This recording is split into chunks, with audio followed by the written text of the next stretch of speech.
विरस मनस से मैं प्राची आपकी बीएड की ऑनलाइन क्लासेस में आपका स्वागत करती हूँ।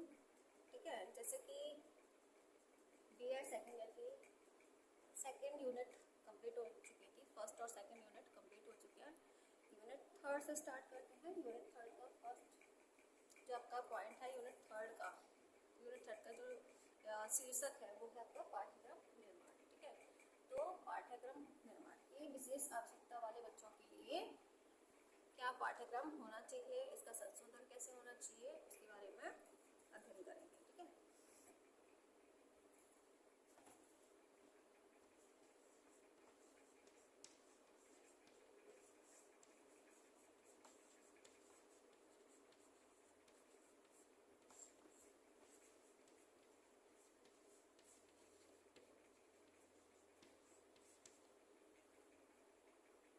जैसे कि विशेष आवश्यकता वाले बच्चे, ठीक है, जैसे कि मैं बता चुकी थी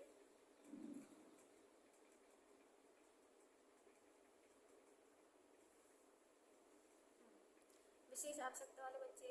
ठीक है, जैसे कि कुछ बच्चे हैं जिनकी बौद्धिक क्षमता अलग होती है, आर्थिक क्षमता अलग होती है, शारीरिक विकास अलग होता है, मानसिक विकास अलग होता है। ठीक है, तो उनके लिए क्या है, उनके लिए पाठ्यक्रम को अलग अलग तरीके से संशोधित करना चाहिए जिससे कि वो सक्षम हो आगे के लिए, अपने आगे भविष्य बनाने के लिए अच्छे से सक्षम बन सके।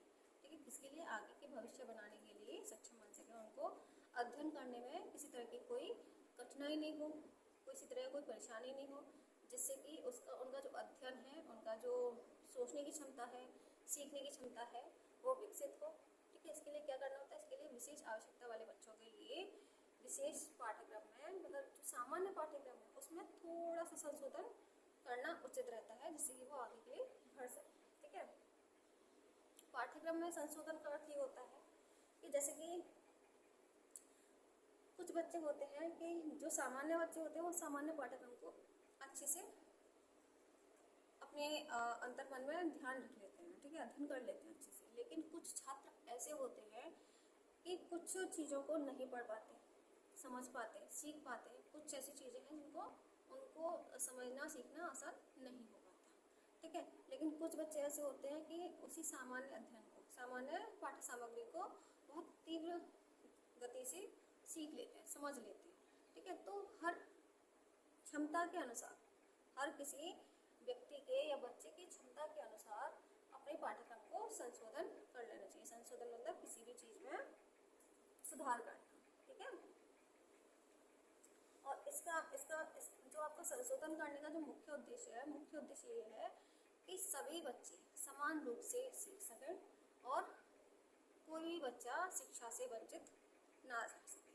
ठीक है, जो संशोधन का पाठ्यक्रम संशोधन का जो मुख्य उद्देश्य है कि सभी बच्चे उचित प्रकार से सीख सकें, समझ सकें, समान अवसर मिले और कोई भी बच्चा, कोई भी विद्यार्थी, चाहे वो किसी भी वर्ग से हो, किसी भी लिंग से हो, किसी भी जाति से हो, या किसी भी आकार से हो, या कुछ भी उसके अंदर सकारात्मक या नकारात्मक बिंदु हो, वो कोई बच्चा शिक्षा से वंचित ना रह सके। ठीक है, पाठ्यक्रम संशोधन का सबसे मुख्य उद्देश्य ये है। ठीक है, अब संशोधन की आवश्यकता क्यों होती है? संशोधन की आवश्यकता क्योंकि होता क्या है, देखो संशोधन हमें क्यों जरूरी है। जैसे कि मैंने बताया कि हर बच्चे की जो बौद्धिक दक्षताएं, बौद्धिक क्षमताएं होती हैं वो अलग होती है, शारीरिक क्षमताएं अलग होती हैं, मानसिक क्षमताएं अलग होती हैं, आर्थिक क्षमताएं अलग होती हैं। ठीक है, विभिन्न तरह के होते हैं बच्चे, विभिन्न तरह के होते हैं। तो उनके लिए जब विभिन्न तरह के बच्चे होंगे, विभिन्न तरह के छात्र होंगे, उनकी बौद्धिक क्षमता अलग होंगी, मानसिक क्षमता अलग होंगी, सीखने की क्षमता जब अलग अलग होगी तो पाठ्यक्रम में संशोधन करने की जरूरत पड़ेगी, आवश्यकता होगी। ठीक है, सामान्य, अच्छा उनके लिए क्या होता है, सामान्य जो पाठ्यक्रम होता है, सामान्य जो विषय वस्तु होती है, ठीक है, सामान्य जो विषय वस्तु होती है उनके लिए वो चीज़ें थोड़ी सी समझना सीखना थोड़ा कठिनाईपूर्ण होता है। ठीक है, उनके लिए आसान नहीं होता कि वो किसी भी चीज़ को, जो सामान्य पाठ्यक्रम है, जो आपका नॉर्मल सिलेबस है, उसको इजीली कैप्चर करना उनके लिए आसान नहीं होता, उसमें कुछ ना कुछ उनको कठिनाई देखने को मिलती है। ठीक है, इसीलिए क्या होता है, इसीलिए जो आपकी शिक्षा है, जो आपका पाठ्यक्रम है, उसको कैसा होना चाहिए, उसका लचीला होना आवश्यक है।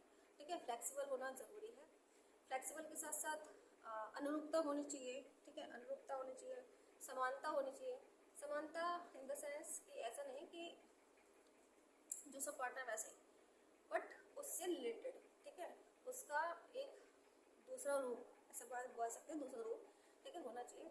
और विशेष रूप से जो संशोधन में होना चाहिए, संशोधन में क्या विशेषता होनी चाहिए, एक लचीलेपन की विशेषता होनी चाहिए। ठीक है, लचीलेपन की उसमें विशेषता होनी चाहिए, कि फ्लेक्सिबल होना चाहिए। इसके बाद कि हर बौद्धिक क्षमता के अनुसार, मानसिक क्षमता के अनुसार, शारीरिक क्षमता के अनुसार वो संशोधन किया जा सके, पाठ्यक्रम में संशोधन किया जा सके।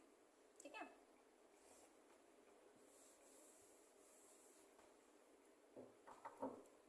अगर संशोधन, देखो संशोधन क्यों जरूरी है, क्या होता है, ये तो आपका नॉर्मल है। ठीक है, अब संशोधन के जो क्षेत्र हैं, संशोधन के क्या क्षेत्र हैं वो हम पढ़ें। संशोधन के प्रमुख क्षेत्र,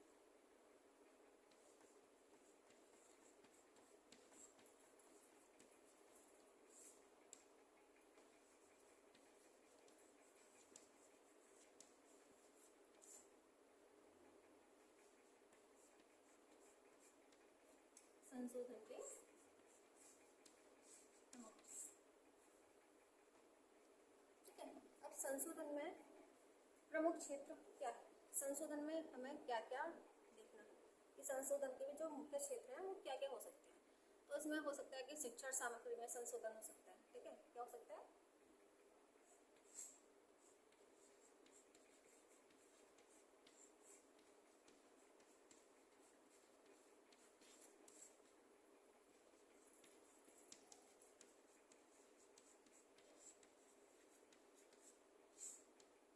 शिक्षण सामग्री में संशोधन हो सकता है।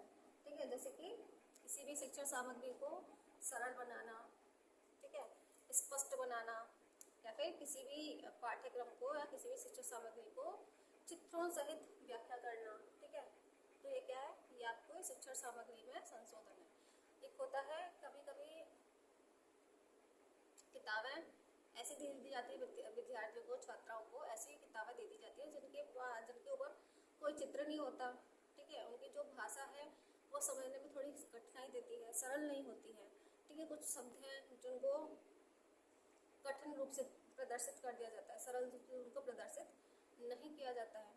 तो ऐसी किताबें उनके लिए नहीं होनी चाहिए, ऐसी शिक्षण सामग्री उनके लिए नहीं होनी चाहिए। उनके लिए शिक्षण सामग्री होनी चाहिए कि वो इजीली किसी भी चित्र को देख के, ठीक है, या फिर किसी भी चार्ट को देख के, या फिर किसी भी चित्र को देख के वो इजीली चीज़ों को समझ सके। ठीक है, ऐसी होनी चाहिए। और ध्यान रखना चाहिए कि जब हम बात करते हैं विशेष आवश्यकता वाले बच्चों के लिए, तो हमें ये चीज़ मुख्य ध्यान रखनी चाहिए कि उनके लिए भाषा का, मतलब किसी भी पुस्तक में भाषा का प्रयोग कम करके चित्रों पर ही ज़्यादा ध्यान देना चाहिए या बल देना चाहिए। ठीक है, जिससे कि वो चित्रों के द्वारा इजीली किसी भी चीज़ को देख सकें, समझ सकें और सीख सकें। ठीक है, तो क्या है, शिक्षण सामग्री में संशोधन कर सकते हैं। ठीक है, जैसे कि एक होता है श्रवण, जैसे कि आपके स्पेशल जो बच्चे होते हैं, ठीक है, स्पेशल चाइल्ड जो होते हैं, विशेष आवश्यकता वाले बच्चे होते हैं, उसमें होते हैं आपके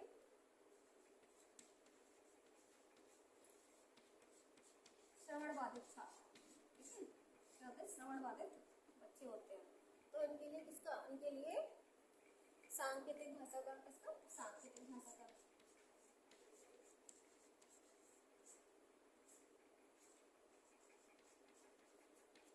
ठीक है, सांकेतिक भाषा के साथ साथ इसका दृश्य सामग्री का, ठीक है, इसका दृश्य सामग्री का,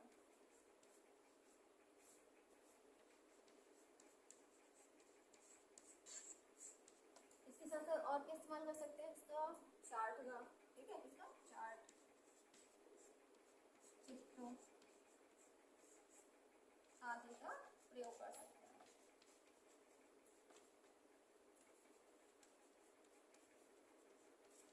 ठीक है, क्योंकि जो श्रवण बाधित बच्चे हैं वो सुन नहीं सकते लेकिन देख तो सकते हैं।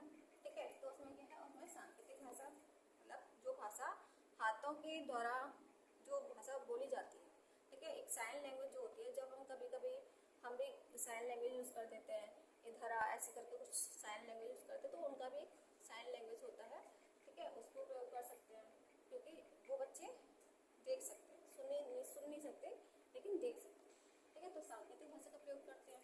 दृश्य सामग्री की जो भी दृश्य वाली सामग्री है, ठीक है, टीवी हुआ, कोई चार्ट हुआ, मानचित्र हुए, ठीक है, तो इनके द्वारा क्या है, इनके द्वारा भी बच्चा सीख सकता है। और इनके द्वारा जब बच्चा सीखेगा तो उसके अंदर रुचि आएगी, क्योंकि वो किसी चीज़ को देख के सीखे, ठीक है। चार्ट हुए, चित्र हुए, क्या देख के सीखने वाली चीज़ है, ठीक है।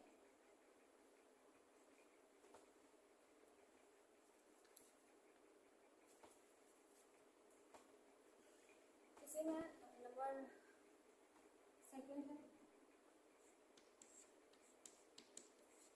एक होते हैं यहाँ पे दृष्टिबाधित छात्र होते हैं,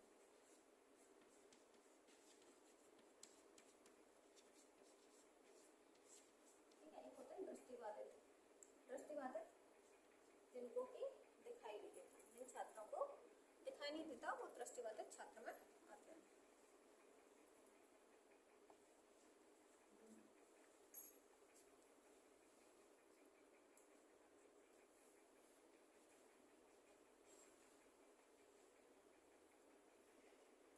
दृष्टिबाधित छात्र, ठीक है, जिन बच्चों को दिखाई नहीं देता, तो उनके लिए हम उनके लिए ब्रेल लिपि का प्रयोग करते हैं। इसका ब्रेल लिपि,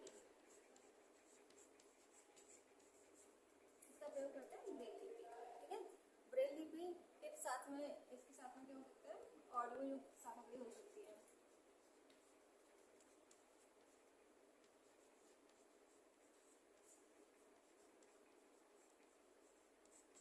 ठीक है। इसके अलावा क्या हो सकता है, इसके अलावा टैप रिकॉर्डर हो सकता है,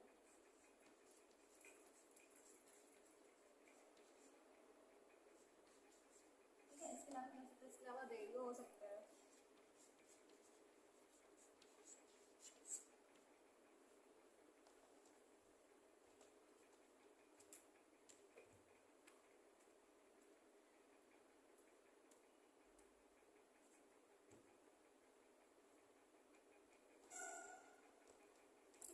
तो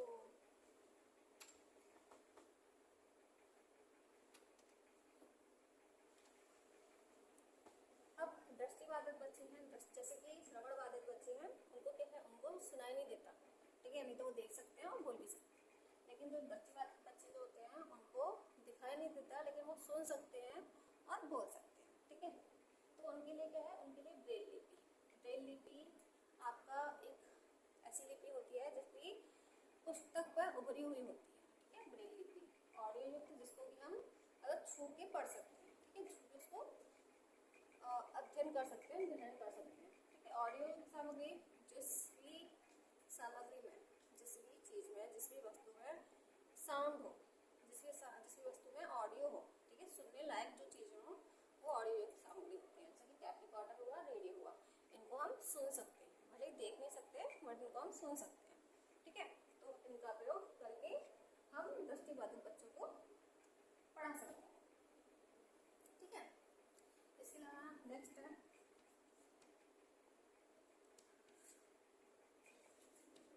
बौद्धिक रूप से अक्षम बच्चे।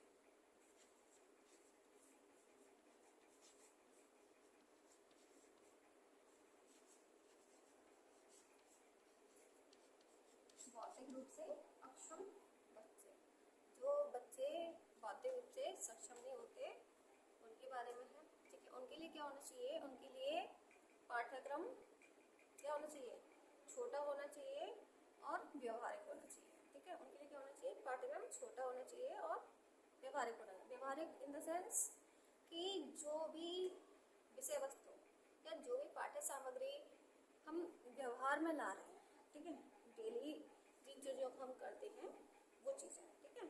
उनके लिए पाठ्यक्रम कैसे होना चाहिए, छोटा और व्यवहारिक होना चाहिए, जो व्यवहार में लाया जा रहा है ऐसा पाठ्यक्रम उनके लिए होना चाहिए, ठीक है। ये हो गया आपका शिक्षण सामग्री में संशोधन, ठीक है।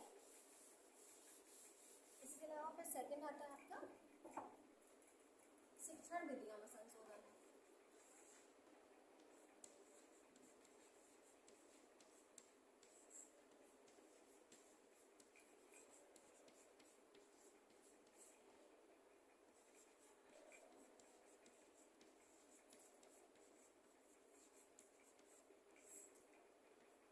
शिक्षण विधियों में संशोधन।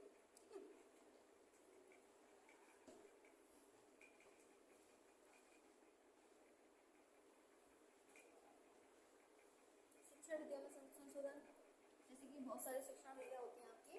पहली है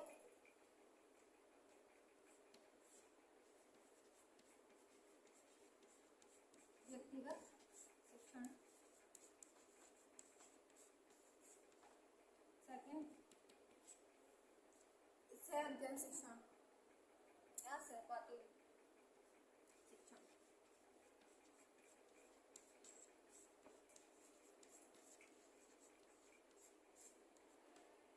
नेक्स्ट नंबर थर्ड खेल गतिविधि,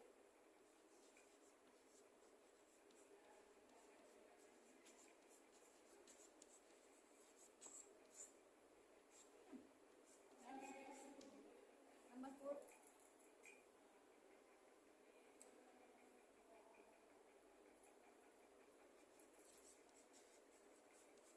धीमी गति से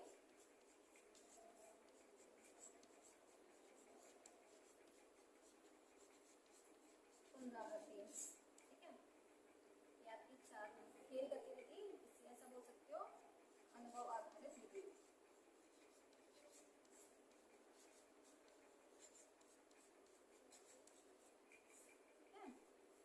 व्यक्तिगत शिक्षण वो शिक्षण जिसमें कि हम प्रत्येक व्यक्ति को अलग अलग शिक्षण देते हैं। ठीक है, प्रत्येक बच्चे को अलग अलग बिठा के उसको शिक्षण देते हैं, व्यक्तिगत शिक्षण होता है।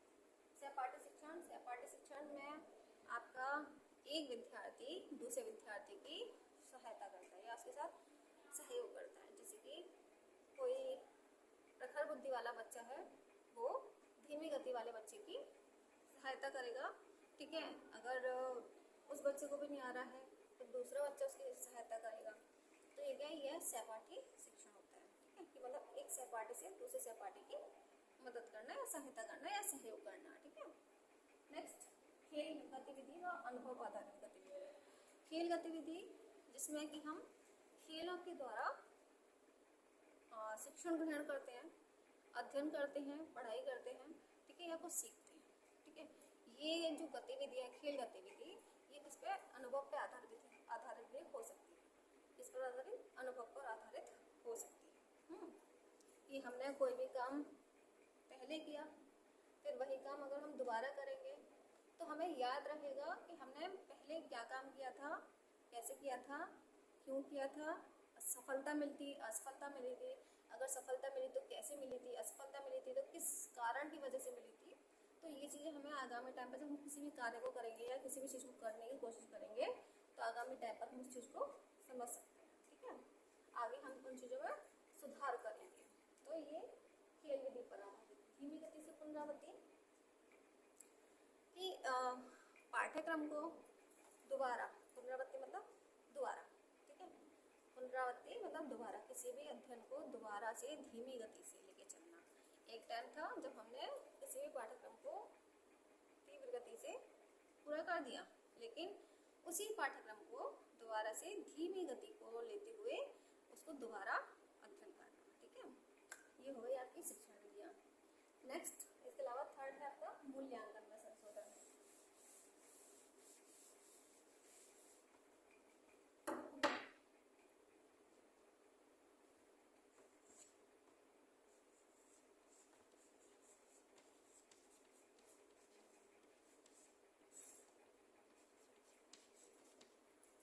मूल्यांकन में संशोधन। ठीक है, मूल्यांकन मतलब मार्किंग। ठीक है, कैसे हो सकता है? पहला मौखिक परीक्षा का हो सकता है। कैसे हो सकता है? मौखिक परीक्षा।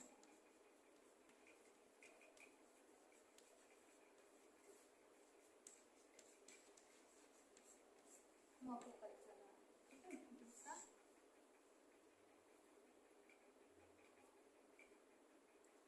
दूसरा अतिरिक्त समय की अनुपस्थिति।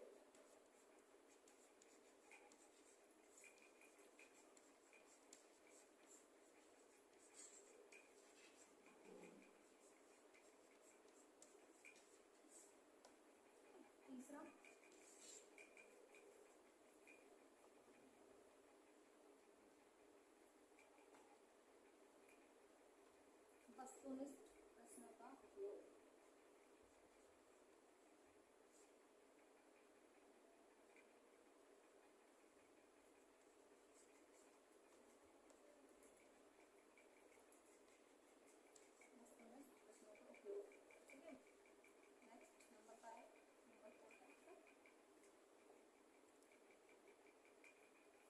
परीक्षाओं में सहायक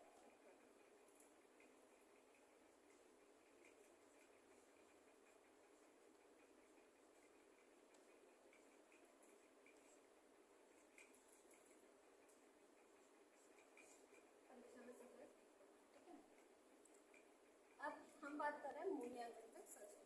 ठीक है, मूल्यांकन मतलब मार्किंग। ठीक है, तो मूल्यांकन में संशोधन कैसे हो सकता है? सबसे पहला मौखिक परीक्षा। मौखिक परीक्षा कि हम किसी भी छात्र से सुनकर उसका आकलन कर सकते हैं, उसमें संशोधन कर सकते हैं, हम मौखिक परीक्षा का प्रयोग कर सकते हैं। ठीक है, सेकंड अतिरिक्त समय की अनुमति। जब हम किसी भी छात्र को परीक्षा केंद्र में या परीक्षा के लिए बुलाते हैं, बैठाते हैं, तो कभी कभी क्या होता है कि बच्चा समझ तो लेता है, सीख भी लेता है, ठीक है, परीक्षा भी कर रहा होता है, लेकिन कभी कभी क्या होता है उसके पास समय की कमी हो जाती है। ठीक है, उसके प्रश्नों को पूरा करने के लिए उसको पूरा समय देना चाहिए, पूरे समय की अनुमति मिलनी चाहिए, जो एक्स्ट्रा टाइम है उसका परमिशन मिलना चाहिए। ठीक है, नेक्स्ट थर्ड वस्तुनिष्ठ प्रश्नों का प्रयोग। उसके जो पेपर है, जो परीक्षा है, उसकी परीक्षा में वस्तुनिष्ठ प्रयोग, वस्तुनिष्ठ जो प्रश्न होते हैं, आपके ऑब्जेक्टिव जो क्वेश्चन होते हैं, एमसीक्यू टाइप जो क्वेश्चन होते हैं, उनका प्रयोग करना चाहिए, जिससे कि उसको ऑप्शन मिल जाते हैं और उसके माइंड में कुछ चीज़ें चलती हैं कि हाँ भाई ये एक उत्तर हो सकता है। ठीक है, तो उसको पढ़ने में आसानी होगी, समय भी उसको प्रॉपर मिलेगा, और साथ ही साथ उसके पास ऑप्शन रहेंगे, वस्तुनिष्ठ प्रश्न है, ऑप्शन रहेंगे, तो फिर क्या होगा कि उसको इजीली समझ में आएगा कि भाई उसके आंसर क्या हो सकता है। ठीक है, थोड़ा दिमाग पर जोर डालेगा। परीक्षा में सहायक उपकरण किसी भी परीक्षा में करने के लिए जो हमारे विशेष आवश्यकता वाले बच्चे हैं, ठीक है, कभी कभी बहुत सारे बच्चे तो विशेष आवश्यकता वाले बच्चों में आपके अपंग बच्चे भी आ जाते हैं। ठीक है, जिसका हाथ नहीं होता है, पैर नहीं होता है, या फिर दृष्टि बाधित है, श्रवण बाधित है, मूक बाधित है। ठीक है, तो उनके लिए सुविधा होती है, स्पेशली जो बच्चे अपंग होते हैं उनके लिए। ठीक है, जिनके हाथ नहीं होते उनके लिए सुविधा होती है राइटर की और रीडर की। ठीक है, कि जिसको जो आपके प्रश्न हैं उनको लिख सके और उनको पढ़ सके, उसके लिए राइटर और रीडर की भी क्या होती है, उपलब्धता होती है। सहायक सामग्री, सहायक उपकरण, राइटर और रीडर की पूरी छूट होती है, उनके लिए अनुमति होती है। ठीक है, इसके अलावा नेक्स्ट आती है आपका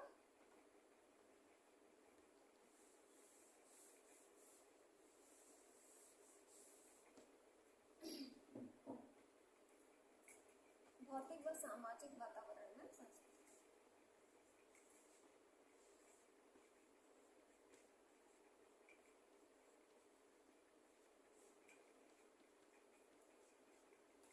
भौतिक व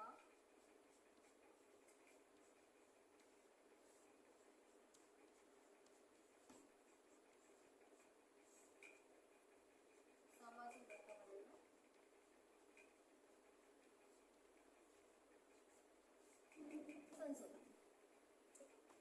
भौतिक व सामाजिक वातावरण में संशोधन। ठीक है, इसमें क्या हो सकता है, इसमें आपका अगर बात की जाए तो रैंप व रैलिंग की व्यवस्था। ठीक है, रैंप व रैलिंग की व्यवस्था, इसके अतिरिक्त बैठने की व्यवस्था।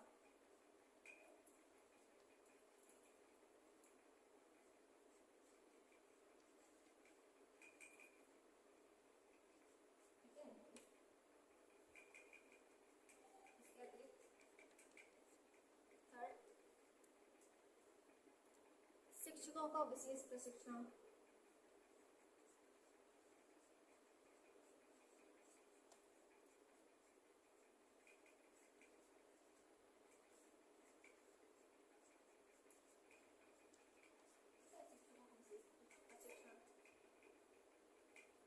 इसके अलावा सहयोग व सहानुभूति।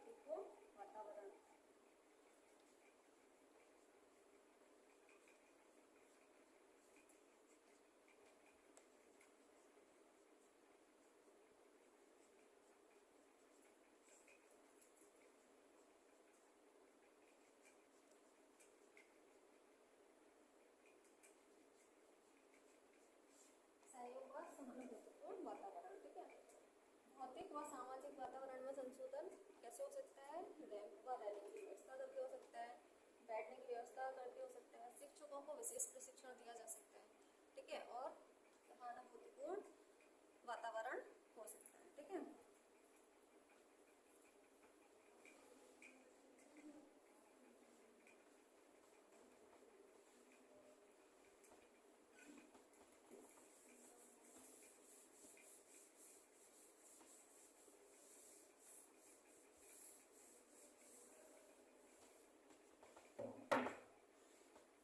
इसके बाद बात करते हैं पाठ्यक्रम संशोधन के सिद्धांतों की। ठीक है, इसके पाठ्यक्रम संशोधन के सिद्धांत।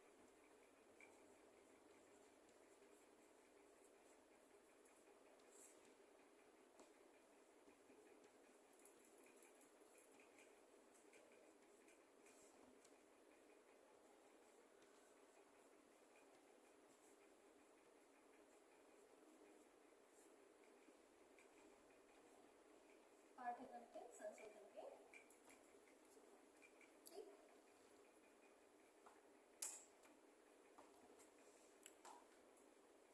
ये जो है पाठ्यक्रम के संशोधन के सिद्धांत। ठीक है, आपका पाठ्यक्रम में संशोधन क्या होता है, संशोधन की जरूरत क्या है, संशोधन का अर्थ क्या है, और संशोधन की जो चीज़ें हैं, हम किस किस में संशोधन कर सकते हैं, वो हमने आज की क्लास में आपका पढ़ाया। आगे क्लास में आपका पढ़ेंगे पाठ्यक्रम संशोधन के सिद्धांत पढ़ेंगे। आज के लिए थैंक यू सो मच।